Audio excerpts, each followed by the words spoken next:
Pousse des cris de joie, Sion la belle. Lance des acclamations, Israël. Réjouis-toi, exulte de tout ton cœur, Jérusalem la belle. Le Seigneur a écarté de toi les jugements, il a détourné ton ennemi. Le roi d'Israël, le Seigneur, est en ton sein. Tu n'as plus de malheur à craindre. En ce jour-là, on dira à Jérusalem, n'aie pas peur, Sion, ne perds pas courage.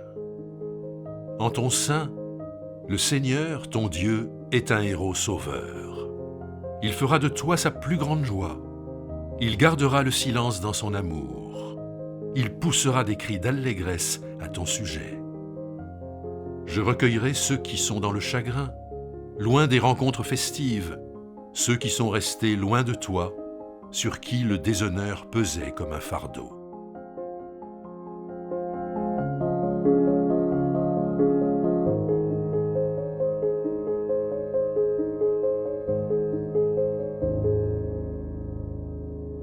Sophonie est un prophète qui a proclamé son message sous le règne du roi Josias, qui a régné entre 641 et 610 avant notre ère.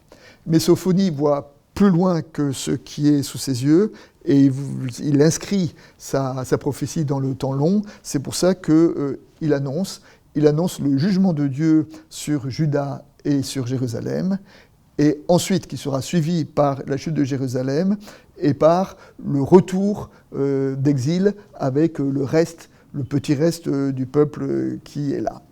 Alors, pour entendre ce passage-là, il faut que nous entendions que dans la Bible, la prophétie n'est pas l'annonce d'un destin implacable. La prophétie est une alerte. Le prophète dit « si vous continuez comme ça, voilà ce qui va vous arriver ». Mais le but de la prophétie, ce n'est pas qu'elle se réalise, mais qu'au contraire, le peuple change de comportement pour que justement la prophétie de malheur ne se réalise pas. Et un commentaire rabbinique dit quelle est la différence entre un oracle et une prophétie. C'est qu'un oracle qui se réalise est une réussite, alors qu'une prophétie qui se réalise est un échec. C'est que le but de la prophétie, c'est justement que le peuple change de comportement pour que la prophétie ne se réalise pas.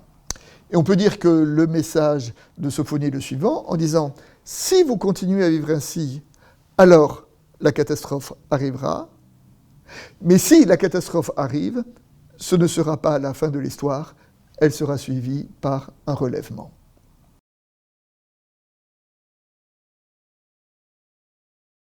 Le livre de Sophonie commence par le jugement de Dieu sur son peuple, mais il se termine, parce que le verset que nous avons lu se situe tout à la fin du livre, il se termine sur une promesse de relèvement. Et il annonce que les exilés seront rassemblés, que les exilés reviendront et que les exilés vivront en sécurité.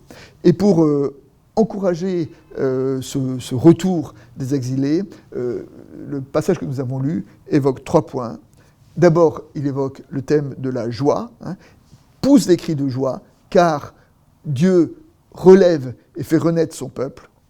Un appel au courage, n'aie pas peur, ne perds pas courage, car Dieu est avec son peuple. Et enfin, un appel à la consolation, lorsque Sophonie dit de la part de Dieu, je recueillerai tous ceux qui sont dans le chagrin. Donc, après avoir annoncé l'épreuve qui va s'abattre sur Jérusalem, Sophonie dit une parole d'encouragement, de consolation, à travers les 3 thèmes, de la joie, du courage, de la consolation.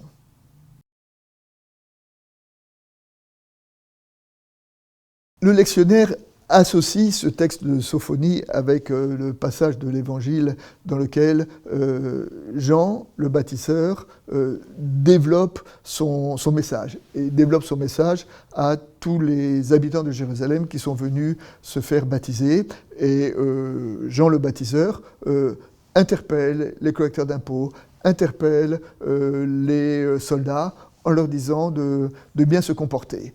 Et en leur disant, parce que le temps est arrivé, parce que le temps est accompli, parce que le Seigneur va venir, alors c'est le moment où il faut être particulièrement attentif à son comportement et à ne pas se relâcher dans son honnêteté et dans sa droiture. Et bien, d'une certaine façon, le message de Jean rejoint aussi le message de Sophonie en disant que la dureté de temps ne doit pas nous faire perdre l'espérance, et l'espérance nous rappelle les exigences de la justice.